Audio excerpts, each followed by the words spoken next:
We are a podcast for product marketers and B2B SaaS who feel misunderstood of what they do. From someone who truly gets what you do and basically help you feel less like a misfit, being unignorable in your role.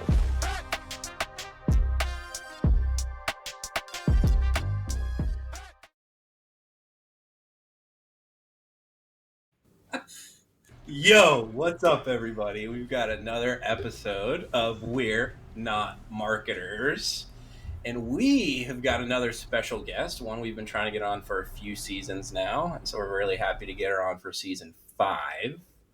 But as before we introduce our guest, we got to give a couple intros for ourselves. So I'll start it off.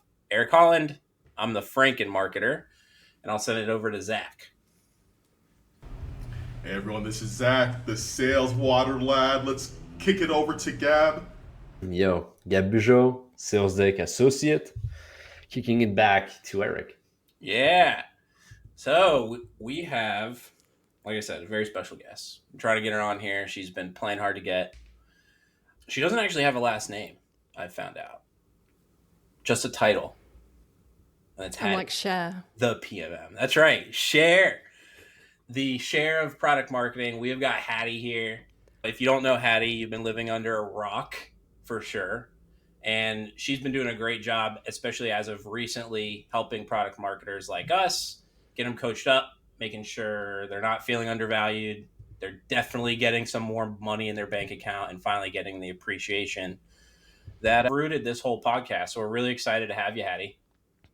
I'm so excited to be here. And to be frank, it was me who was having the issues with scheduling. You guys have been so flexible and so open. So thank you so much for taking the time for me today.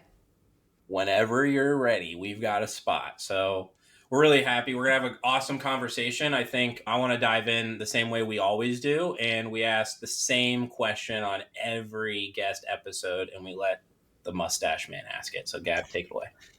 Yeah, thank you. So Hattie, are product marketers actually marketers? Why or why not?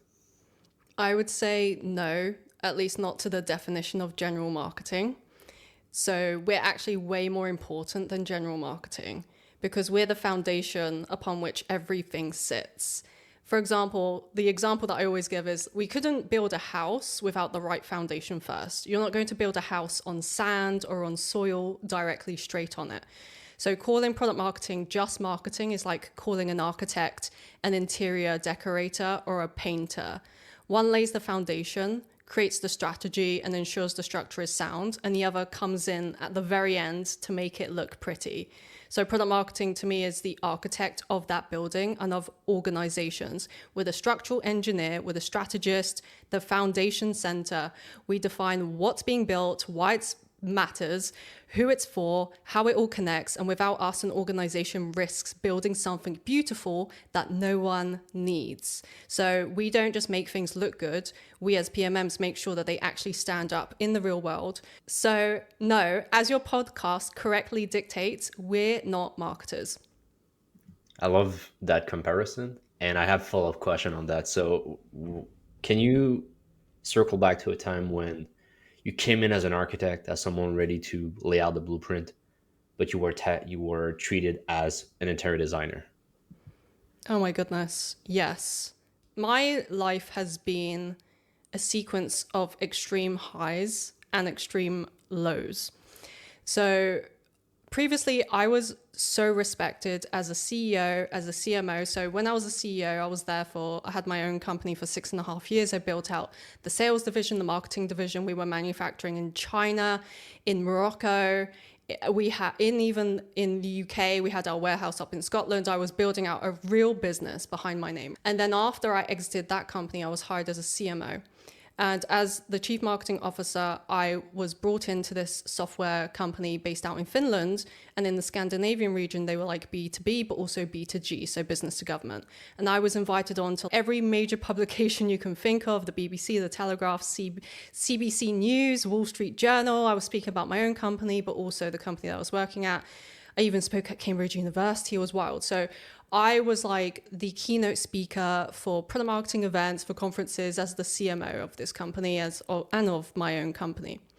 So then when I entered into corporate America, Gab, it was like I had hit a completely new world of being an IC and no longer being respected literally from the day dot of why I was hired.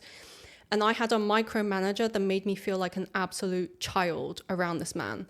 I didn't understand why I had just been hired into a role that I was now being undermined 24/7.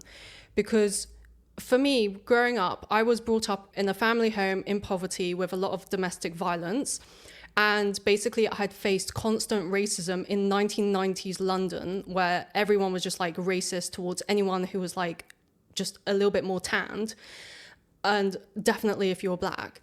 And what I had no idea was I was being triggered by this dude at this company who was everything that I hated as a workplace bully. I'd felt so small. And bear in mind, Gab, I was like eight and a half years into my career, which I was CEO, CMO, I was really, truly respected. Then I entered in as an IC, and the respect left the window the minute my name hit their payroll. And that's when I was like, what the heck is happening? I felt so small. I used to cry on calls. I didn't know how to battle my way out of it. I told colleagues, I think I have to quit. Maybe it's just this organization. I have to quit. I cannot be around this like micromanaging bully anymore. And then layoffs started happening. And I'm a single woman who looks after myself. I pay my own bills. I don't have anyone to rely on. So I was like so confused as to how such an important role that was like positioned as an important role of product marketing when I was in the interview process was now completely undermined the minute I entered the company. And because I was the exact same person as the person who was truly respected in these big publications, was like I had my voice listened to, but now I was in a niche role that had zero respect. I was like, what the heck is actually happening? So one day I was like, okay, Hattie, I love this product. I love my colleagues. I definitely love my American salary. I love everything about it apart from this micromanager. How do I deal with this? So I was like, I need to stop waiting for things to change. One day I realized I can only control what I can control. So let me start with controlling myself. So I started investing in me. I started investing in building up my reputation, my perception in this American org. I started hiring coaches, doubling down on my visibility and how I was understood and valued by my organization. I realized that this wasn't an isolated event, because this was what so many other PMMs were facing, and I had no idea until I started speaking to other PMMs, because I thought it was just a me issue. But I was like, oh my goodness, okay, product marketing as a whole is undervalued. We're being overlooked. We're being undermined by sales and product. It's rife within product marketing. Okay, I get it. So then I was like, what's wild is I just realized that if this is a systemic issue, how do we solve this issue across the board in a systems thinking way of approaching this? So for me, what I'd recognized was, now looking back, I'm very thankful that everything that's happened in my life, from the good and the bad and the ugly, happened for a reason. Because for me, it's allowed me to become much more of an empath. I listen. I don't judge, even with colleagues who treat me really disrespectfully. And I generally want to help others solve their issues. And because I've been there, done that, got the t-shirt multiple times. So even now as a PMM coach, and people don't respect me for any reason that they conjure up in their heads. I don't know what it is. Some people are like, oh, I see you too much, or, oh, you look too young. What the heck do you know, etc. And I'm like, dude, that's totally up to you, because I know who I am. I build my clients up to have the exact same outlook on themselves, and it's to have an inner strength that cannot be shook by the outside world. And the minute that is brought up and built within my clients to have that inner strength, even if the outside world is saying product marketing isn't valued, or you're not valued here, or the sales team are better than you, or I'm a PM and I definitely know the product better than you and all the features and blah, blah, blah. It's so long as I build up my clients to be like, I am good regardless of what you say to me or what you do to me, and I know the value I provide, and I'm going to keep showing up every day with my best self, and I'm going to do this because of my goal that I want to hit in my personal career, and I'm no longer going to allow any bullies to stifle that. That is the impact that I've been able to have through my clients. So that's how I've been able to be like, we are the architects and not the painters. And if someone thinks you're a painter, they can go fuck themselves, because they literally don't understand who you are, the value you bring, and that's a them issue and definitely not a you issue. Thank you for that transparency. I think it's like when you're experiencing those struggle and that kind of roller coaster situation as well, I think it's what sets you up for success in the future. And you have two choices, right? Either you deal with it and you don't do anything about it, or you do what you did, which is, I'm just going to be doubling down. I'm going to be making sure that everyone knows that I'm the architect and not the painter, and that I can have a crazy impact on the org.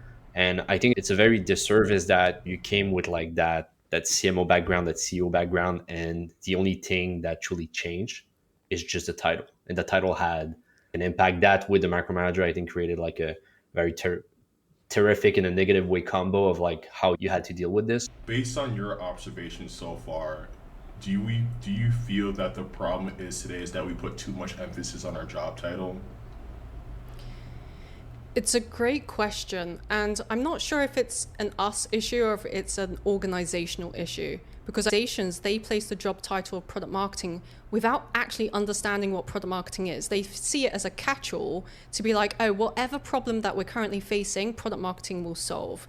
So they make up their own definition, and I'm seeing it amongst PMMs who are like, oh, I want to apply to a new role, and I see it's product marketing, but it's literally nothing I've ever done before, because they've made up their own JD and it's literally come out of ChatGPT or somewhere, and it's just because they're trying to solve a pain with product marketing as a job title. So in some ways they're making it up as they go along, but equally there are some PMMs who want to stick to the product marketing job title because they're like, I know what the true definition is, even though the organizations don't.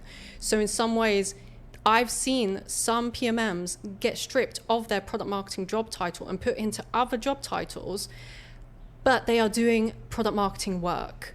And I think that's the wildest thing, because as you guys have heard, it was literally a job title change for me that dictated the level of respect that I had. And it was when I realized that it's a systemic product marketing issue that we all face on a very deep level that no fucking framework can solve, that we need to solve this first. And if we don't, and if we rely it for other people to solve it, then they are going to be the ones who dictate our career trajectory, Zach. They are the ones who are going to take us in a different route down maybe sales enablement, because that's what the organization wants, versus another organization says you need to sit under product and build out the features and build out the roadmap and then take you in a different direction, versus I sit my clients down and I'm like, where do you want to go? What do you want from your career?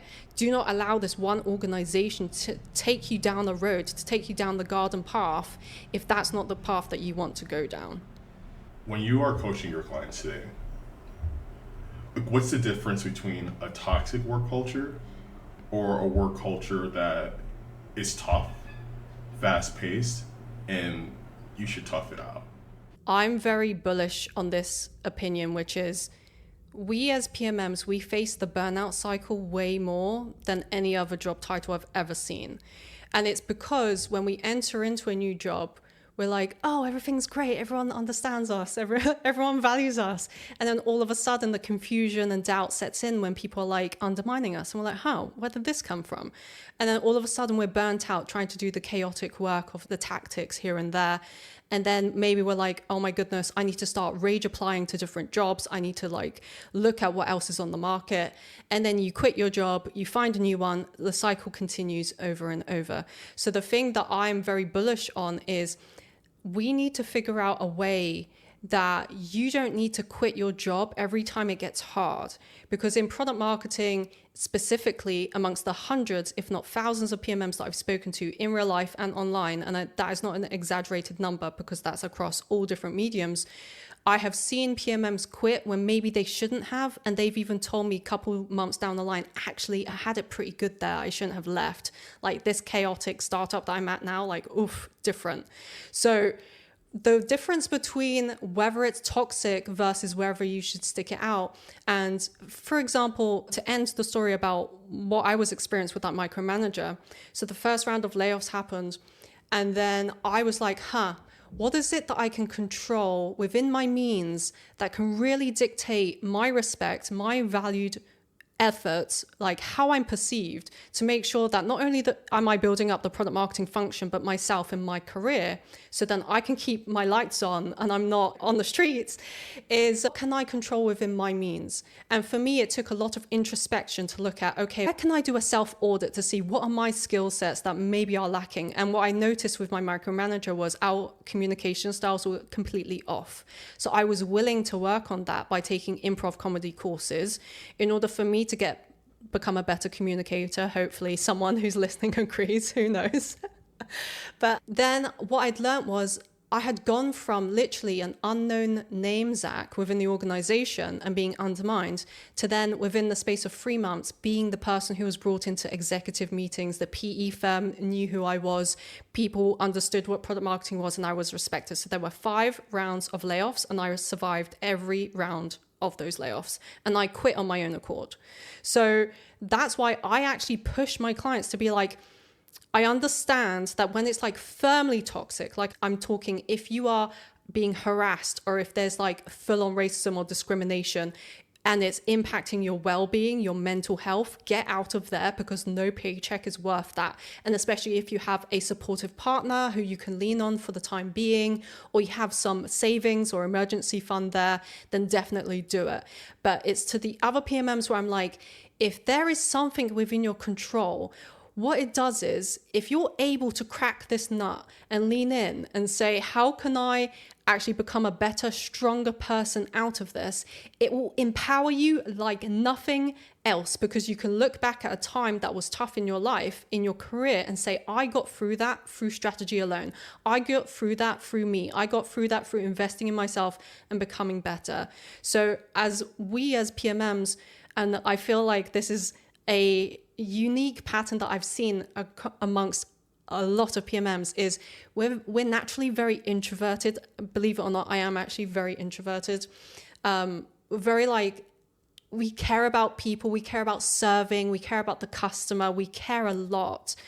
And I think for us as PMMs who are at the intersection of so many other departments who are undermined, who are undervalued, and potentially even like at the last straw of us being like, I don't know how to battle my way out of this, is we take that a lot more personally. We take these like impacts a lot harder because we are so downtrodden.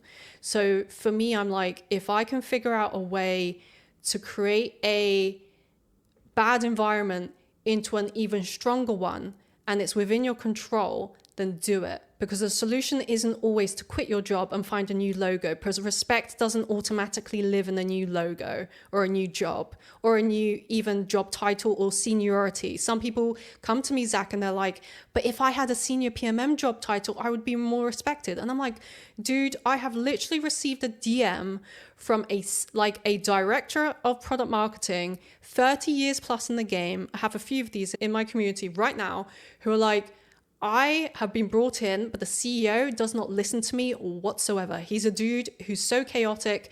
He just doesn't listen. It's his way or the highway. And I'm like, when I tell people who are like, if I get the senior PMM job title, I will be respected. I'm like, I wish it was that easy. It is not. But it's what I try and share to people is if you're able to crack this now, and there are so many PMMs who have, and they are gatekeeping it because obviously it's an unfair advantage. But if you crack this now, then you can literally have 20, 30, 40 years of your career that's just smooth sailing, and you're able to have this impact over and over of like, I'm respected regardless of who I work with, or regardless of their biases, or regardless of how they treat me. I know how to show up, how to conduct myself, how to actually thrive in an environment that wasn't cut out for it. Or if anything, maybe I can create an environment that is less chaotic, and therefore people associate me with calm in the sheer world of American corporate chaos, or like we move fast and we break things and it's around me. No, you don't, dude. Put that down. We're going to be calm and we're going to come with a complete strategy for go to market or whatever the case may be. So sometimes running away from an issue actually does a disservice. It's like a plaster on a gash or a wound on your body. The plaster does nothing. What you need is actual like surgery to get you past that pain point, so then you know it's solved for good. And there's some things that can be nuances. I think one thing to call out is like the difference between running away from something. I think that was a really strong call out, because in some ways it is and it isn't. Like in your circumstance, for sure, it's the right thing to leave an organization that completely undermines you. It's just in my brain, I think if an organization hired you at the forefront, clearly they saw something in the role, in you, in everything, right? But like you said, quite rightfully, if you are up against someone, a manager or someone else, or an environment that is impacting your mental health, is making you anxious, is making you dread every single Monday, is making you be your worst self, like I said earlier, no salary is worth that pain. Leave and find somewhere that values you. On the whole, I've seen a lot of organizations still undervalue product marketing, dude. Like they just don't get it. And I think it's a case of, if we can control what we can, then yes. And like you did, I think you did it the right way, actually, because you built yourself up, you invested in yourself, you read the books, you did the courses, you did everything.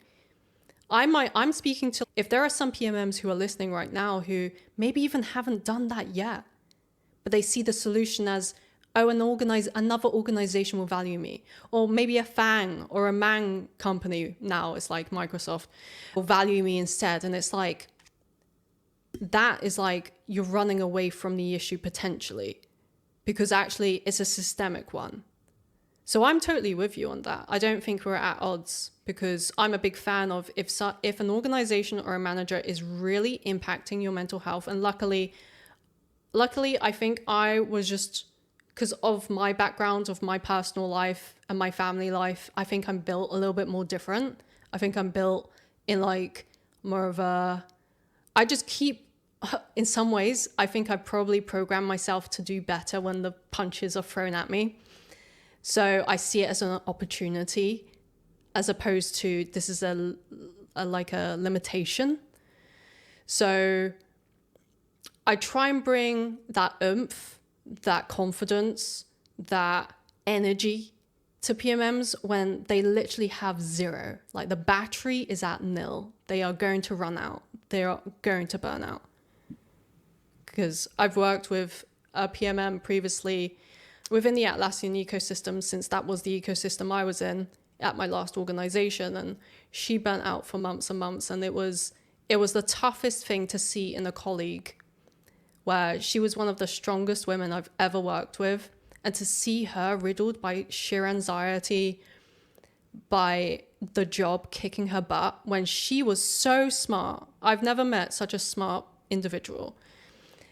And with her, walking away was the right thing. And I was like, applause, you had to do that for you. And I'm so happy for you. And I'm so grateful that you did that, because 100%, like, do not allow this organization to kill you in the name of a salary. It's just not worth it. I've been in both situations where, actually my first tech job, it was funny. They tried to push me down the sales enablement path, right? I ended up passing out at my house twice in one day, like just fainting for the first time in my entire life. And that was one of those situations where I clearly knew, you can't be here. This is going to end badly for you, not for your career, like for you, Eric, the person. And then there's been other times recently more where it's not necessarily a toxic environment. It's I can't get my thoughts across. I can't push my agenda. I can't get good best practices instilled here. And I think for that's an opportunity to grow. Like you're saying, like there are things that I know I can do differently, could have done differently. The other is I just can't keep putting in this stuff, and I'm running towards maybe something that I believe is better. And so I see that, and I do encourage more of us to take a hard look and decide, because if it is something where you can learn something out of it, maybe it is a good idea. So I think that's one step of that, is that you can't always change your environment, but you can change your outlook, and that will help you decide what's the best environment for you. I think it's a question of perspective too, right? It's like a boat, and PMMs are rowing, and you have to ask yourself, do I still have energy to row? because it's hard, because I'm pushing myself, because success happened outside of the comfort zone? Or am I rowing, but the boat is freaking sinking already, right? Like, I think we should be aware of, and thank you for the emote, Eric. I hope this will be video so we can all see that.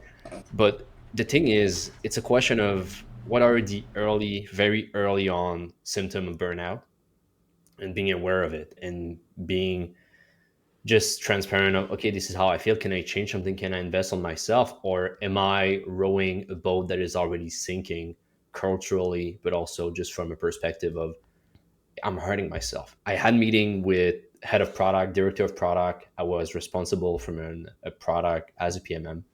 And I had weekly calls, two sync actually, a long one and a short one on Tuesday and Friday. And I was terrified. I was a grown man. I was grinding my teeth during my sleep. My dentist was like, dude, what the hell is happening? I'm like, I don't know. But immediately when I left that job, this shit stopped.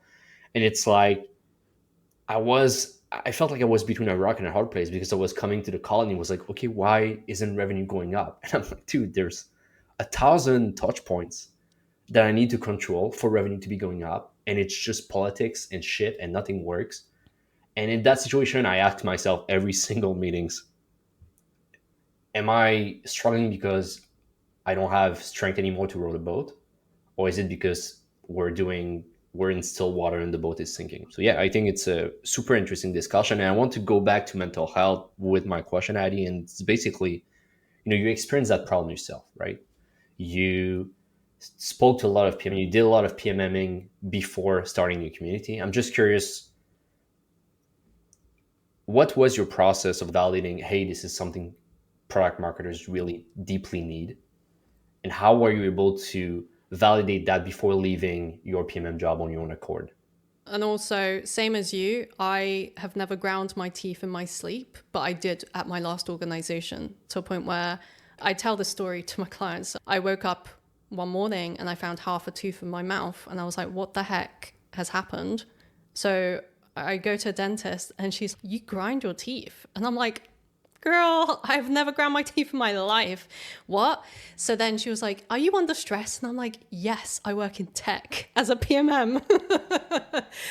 Anyway, so now literally every single night I wear mouth guards. And believe it or not, Gab, a lot of my clients have said the exact same thing, that they started grinding their teeth. Wow. Yeah, I had one of my clients had to drop off a call because she was like, hey, I'm actually in my car. I'm going to a dentist because I grind my teeth and they're going to go fix it. And I was like, okay, cool. I'll see you at the next call. That should be like a temperature test, right? If you're unsure if the boat is sinking or if you're rowing too much, go to the dentist. They will tell you. They will tell you. They will see signs. Because it was like those level of conversations that made me realize, okay, other people are feeling this pain. And what I did then, Gab, was I created a wait list because, as you said, I was fully employed. I was loving life. I was having a great time and dealing with everything that was going on, and things were turning for the better for me. So I was like, this is great. So then I had some PMMs reach out and saying, oh, I've gone through this issue. So then in order for me to validate, before I went all in on building out what I'm doing right now in productmarketers.com, was I set up a wait list, and then I had over 1,000 PMMs sign up within, I think, 2 to 3 months. And that's when I was like also starting to land brand partnerships who were coming to me, and I was like, oh, holy crap, okay, this is cool. But equally, I'm like, my job is not going to be happy. At the same time, I had like clients on the side of work, which maybe I shouldn't have been doing, but whatever. Like, they were going through layoffs. So for me, I was throwing my London PMM meetups and my mini conferences. I was doing everything on the side. And then I'd realized, you know what, I validated this idea. This is my MVP. There's a lot of people showing me signs of demand. They're actually paying, not just saying, oh, it's a great idea, and not paying, but they were. So then that's when I was like, it's the right moment for me to quit, go all in. So that's how I validated it, Gab. That is freaking sweet. From our perspective, and when this comes out, I will be quitting my job, so I can say that freely. We definitely enjoy the idea of seeing our community going out and doing more of this and building their own thing.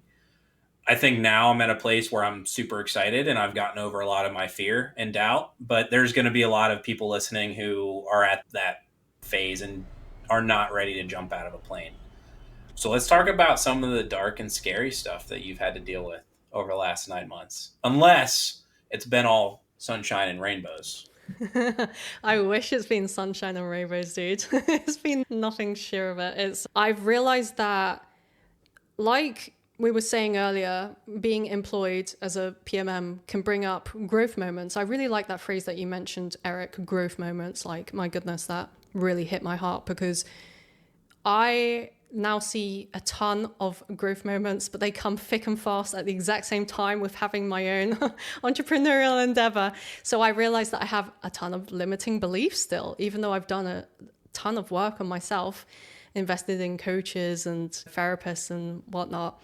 Was limiting beliefs around sales. I had a huge fear around basically being a single woman who's independent and not having anyone to rely on. I have multiple crises of confidence where I'm like, oh my goodness, what am I doing? Like, why didn't I just shut my mouth and just keep working? But I think what's been the biggest unlock for me in the last 9 months since building out productmarketers.com has been faith, has been the biggest unlock for me. It's been wild because now I've actually delved in more into my faith, because as an atheist for years and years, I was happy. But equally, I was like, now I believe more in faith and like just following the path, even though I can't see it right in front of me. So I trust that we all, but me specifically, I'm here to serve the people that I'm meant to serve.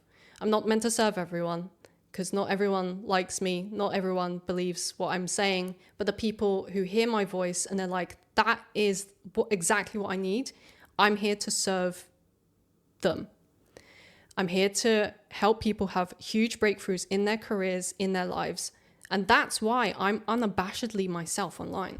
It's because I'm a natural introvert. I'd rather sit on my sofa and watch Netflix and be silent and not be online whatsoever. But I've done the work in becoming bold and confident. So then when other people who are like, I wish I could be that confident, I'm like, you can be, because I'm living proof. So building out my own PMM coaching business has made me become more in the process. So for me to give my clients more, I've had to become more. So I'm coming up to 2 years sober. I don't party. I focused on learning more, relaying more. Let's Thanks, fucking guys. Go. Thank you. No booze, no drugs. No booze, no drugs, no caffeine even. No nose candy on the weekends. Nice job. Stop. No caffeine is definitely, I don't know how Well you done. do it. That's I know, awesome. decaf. Thank you. And yeah, I've had to literally become more in order for me to serve my clients at a higher level. So keeping up to date on what's happening with the future of product marketing, ensuring that my knowledge is up to date, ensuring that I bring in any guest experts that have specialities that I don't have, just making sure that they're clear that they're investing in themselves. They're not investing in me. They're investing in themselves through me. So I just make sure that I provide my clients the best experience possible. And in the meantime, I just make sure I'm fulfilling me. I'm giving myself spa days, self-love, like giving myself downtime, because as a coach, I need to make sure that I'm full so I can give my fullness to other people, because they are going through tough situations. Like, I hear stories that are like, I feel like I'm a therapist, but equally I have to hold it together to make sure that I give them the right oomph, so then they have a huge breakthrough in their lives. So it is definitely not unicorns and rainbows, but if you know a solution to that, Eric, let me know, dude. No, I'm still working on it too. But like the conversation of confidence, for sure. And similar to you, people would probably think I'm an extrovert, but I am very much not, particularly in new situations. And I do believe, very strongly in the fact that you got to create your own confidence, and that is going to get you where you need to go, as much as learning and being the smartest person in the room, as opposed to just being willing to get your hands dirty and make a mistake and learn from that. People like, when I recognize your strength and your confidence, Eric, it's like game recognizes game. Like, I recognize the fact that you've had to do the work in order to become this bold, confident man. It is not easy. So I know when like people hate on you, for example, or like too big or too loud or too vocal, I don't see it that way. I'm like, Eric is a fully formed man who's done the work, who is confident, but he's done the work. And I respect that 100%. I think that's why we've always just got on. So when people naturally look at someone like you and they're like, oh, who is this guy? Like, where did he come from? Oh, he's so vocal. Who the heck does he think he is?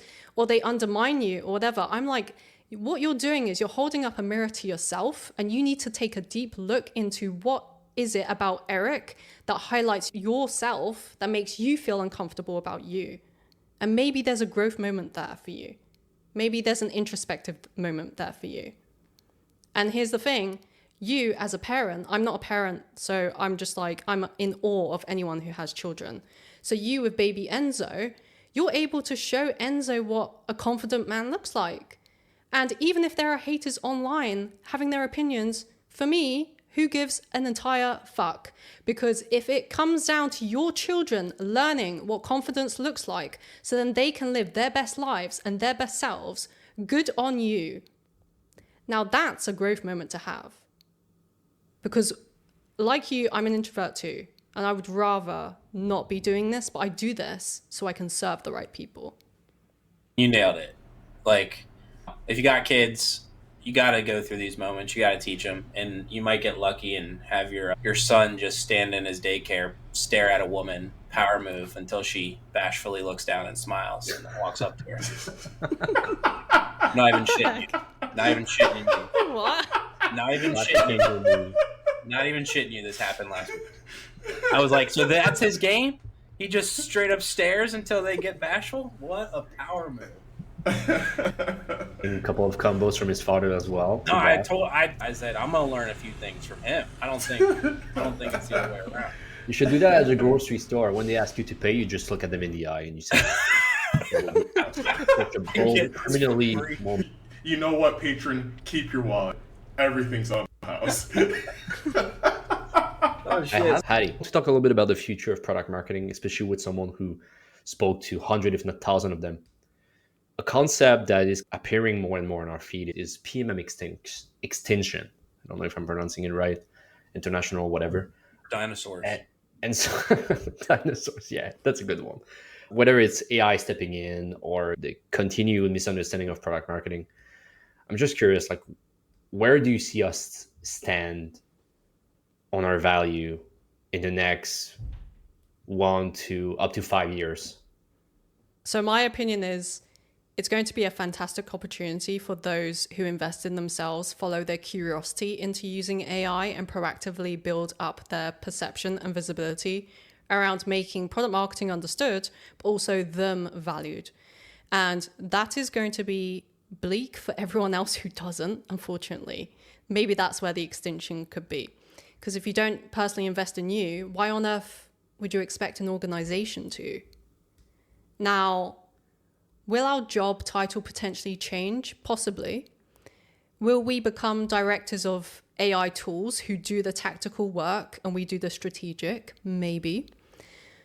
What I'm constantly thinking about as a coach to over 100 PMMs across different capacities is, if the tactical elements of product marketing were taken away, what would be required in a PMM to justify a 6-figure plus salary? And that's what I'm constantly thinking about, the profitability of a PMM and how to increase the perceived value of product marketing for my clients. Because we provide insane value and the organizations who get it. So for me, I'm constantly thinking about, in the world of, like you were saying, extinction, or the use of AI and the impact it will have on us as a role that doesn't technically have revenue directly tied to our role, but we do through the means of other people. And this is why it's so important for us to create these alignments with other departments, because we literally rely on them for our product marketing projects to land. Is how do we then justify 6 figures, if not more, multiple 6-figure salaries through what we're doing, and how do we utilize our tools like AI and other means in order to improve the work that we're doing at a rate that's improved, or the quality in which the revenue is created out of it. So in some ways, maybe our job titles might change, maybe it won't, but I know for certain it's the people who will constantly be curious and follow their curiosity who will win. Absolutely. Love it. Whether it's marketing or product marketing, I think curiosity is a must-have, especially if you want to keep going, because it's constant adaptation. So if you're not a minimum interested into what's happening, it's going to be hard to stay disciplined and motivated for the future, for sure. Yeah, and that's one thing that was like a huge learning point with my ex-boyfriend. I'll give him credit for this. My ex-boyfriend, he's a famous... Shout out to the ex-boo. Shout out to the ex-boo. You know who you are. He's definitely a famous... listening in. Definitely. Oh, he's definitely stalking. Come on now, Eric. So he's a famous software developer. And the one thing that I learned being around him for 4+ years and around other famous software developers who are all the keynote speakers at conferences, so I was always going to these conferences around these people, is these software developers were always following their curiosity.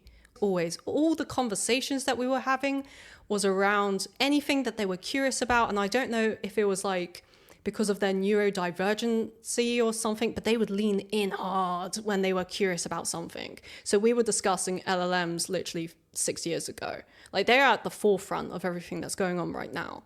Like you said, 100% Gab, 100%. If you follow your curiosity and you lean in and you see it, if you see life as like, this is a playful game that we all get to experience, like it's a joyful game. Some days I wake up and like, when did product marketing get so serious? My Lord, like, why is it that everyone's, I'm a professional robotic product marketer and here's my frameworks and blah, blah, blah.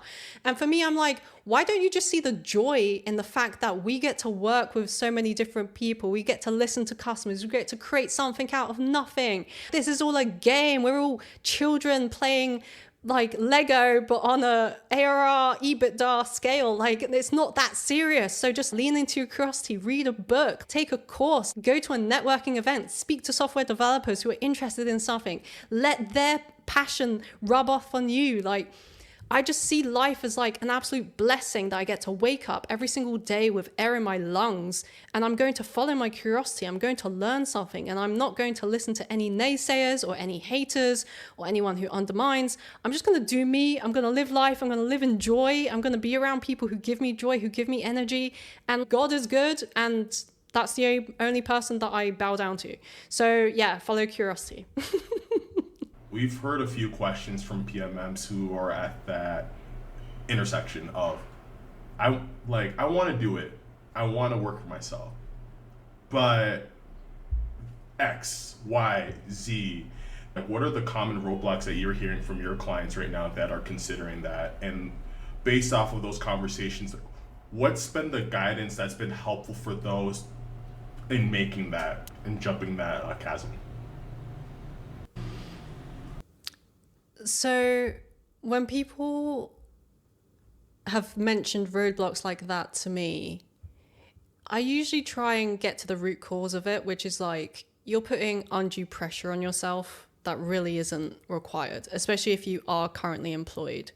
If you are currently employed, it's actually a great time to hone your skill in your company right now and to lean into what is it that you can actually take and then produce a productized service out of into the real world.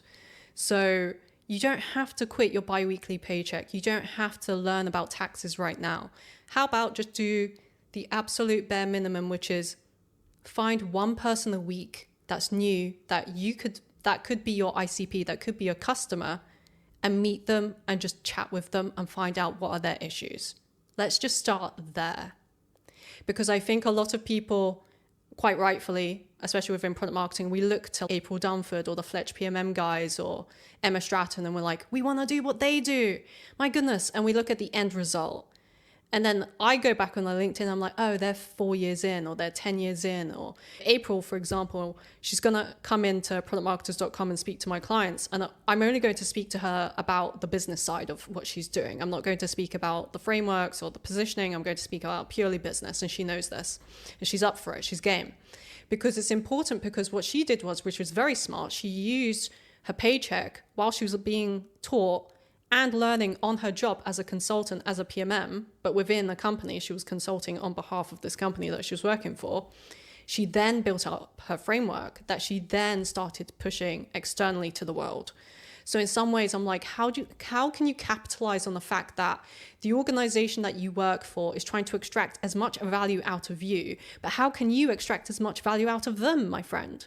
Do not always think about you're just there to serve this company who has absolutely no alliance to you in the world of tech layoffs and the world of AI. They will literally drop you at the minute that they find something cost effective, which actually they will probably go back on and say, oh, we need to revert because it was not cost effective whatsoever. It didn't provide us with revenue.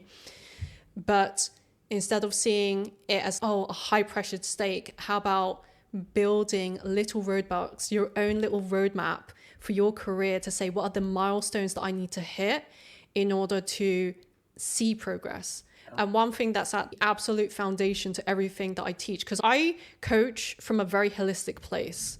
And I think that's the biggest shock that any one of my clients say. They're like, I had no idea you're going to go that deep. It's because I don't go... That's what she said. Pineapple. Oh my god. It's now a PG-13. No, I can't. It's just a reflex. I can't help myself. Oh my god, Eric. Oh my goodness. I was like, what? I love you. I love you so much. Oh my goodness. How the heck am I going to come back from that, dude? Fuck you. Okay. All right. And the joke continues. So good. So good. I don't even. I genuinely don't know what. Wait, hang on, shut up. Stop. Okay. I feel like I should just say it again, just for the lol of it. Okay.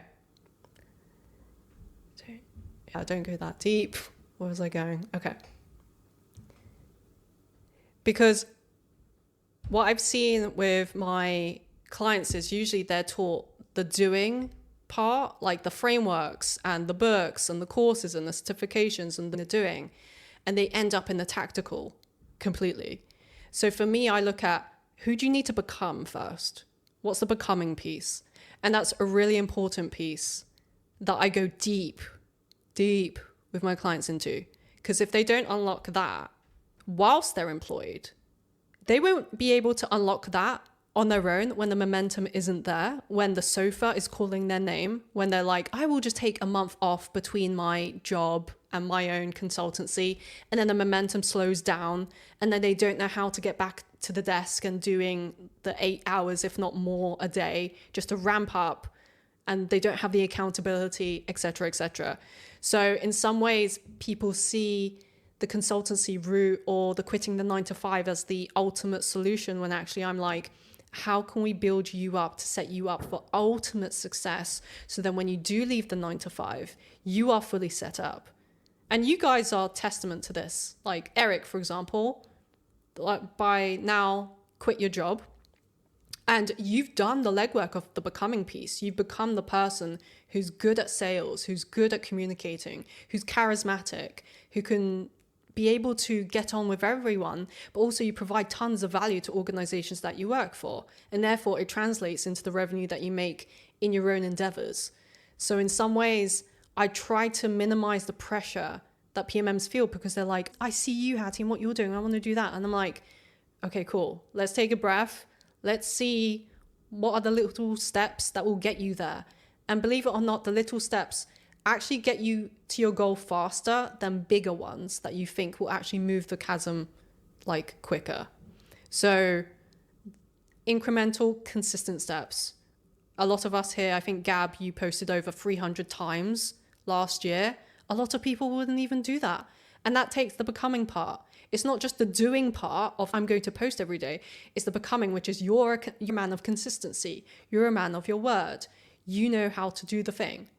And a lot of people can't do that. They will do it for the New Year's resolution for literally 2 weeks, and then they won't maintain it. And here's how I know I'm right on this. Feel free to disagree. I'm sure you will.